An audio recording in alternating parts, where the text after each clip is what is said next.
Would you give me your opinion on this pot, sir?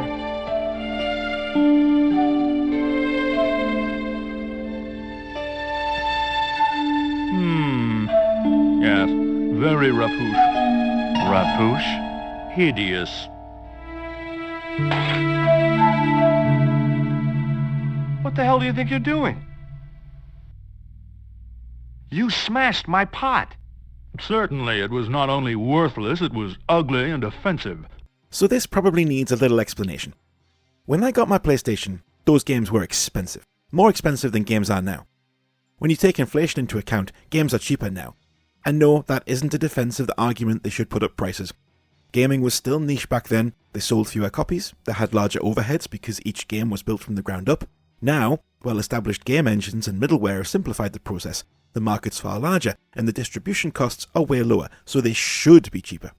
Anyway, that's a tangent. The point is that games were expensive, and there was no way a regular kid like me could have played all the new releases. Bear in mind this was the beginning of an era in which more games were released more frequently than in previous generations too.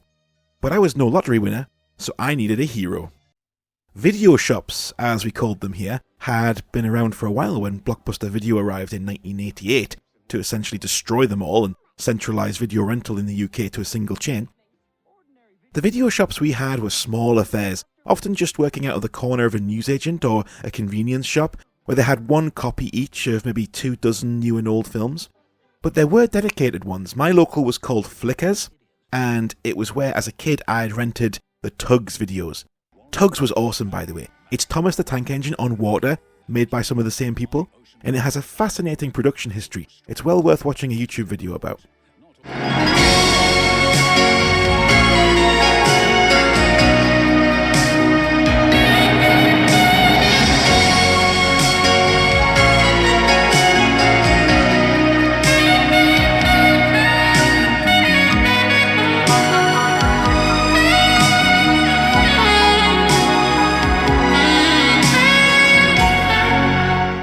Anyway, when our local Blockbuster opened, it did so adjoining a massive Morrison's supermarket and directly opposite my high school.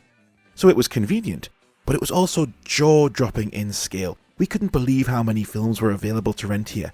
It actually felt like all of film history in one place.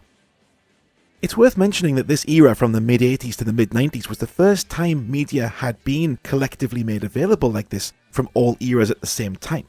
The VHS tape had made films watchable at home on demand for the first time, which was something nobody had ever imagined. Before the mid-80s, once a film was off the cinema, it was gone, unless they put it on TV maybe. TV shows too just came and went. Even music was relatively transient, because while of course you could buy your tunes on vinyl and keep them, what was available in the music store itself changed with what was new and or popular, because there was only so much shelf space in these small shops. But now, HMV and Blockbuster were occupying enormous spaces and filling them with all the music, films and television that had ever existed, bringing all eras together into the now. Crucially to this conversation, Blockbuster began to include games in their rental offerings from the PlayStation era, and this meant I could keep up to date with the hottest games without spending a fortune on them. But this also meant I only had a short time to play, which wasn't ideal when it came to titles with long, slow-paced stories and brain-teasing puzzles that took ages to figure out. So yeah, I rented Broken Sword 2 a lot. I got so annoyed with it too. Playing this was the only time my mother ever expressed concern that my gaming might not be healthy, because I got so angry at the impossibility of making progress in the story of George Stobart, generic blonde dilettante with a vague interest in archaeology and more money than sense, who simply won't run for anything, no matter what, ever. He's very slowly chasing his girlfriend around the world, getting into bother with everything and everyone, eventually stumbling into solving an Indiana Jones-style ancient mystery of antiquity, this time involving the Mayans somehow.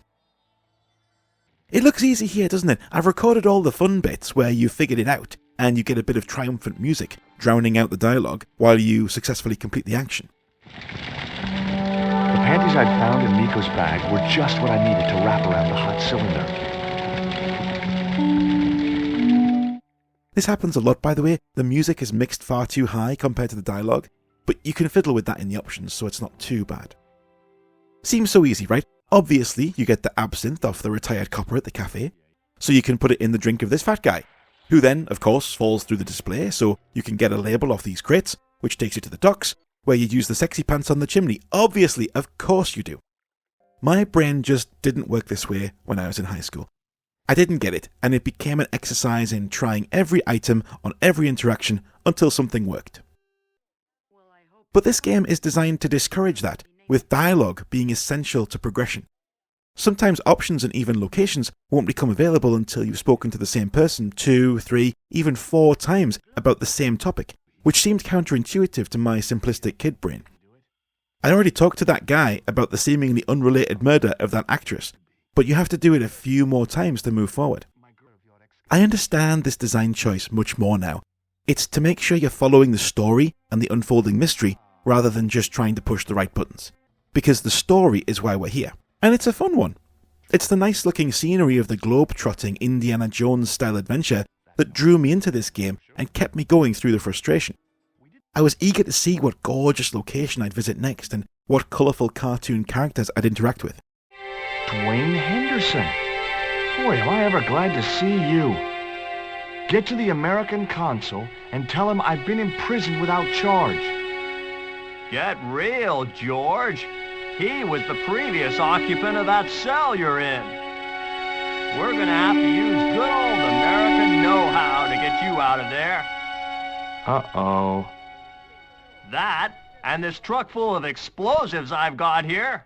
Remember that while I had seen these kind of visuals on the PC, seeing this art style on console, as well as fully voiced characters talking through a multiple-hour story, was a real novelty there.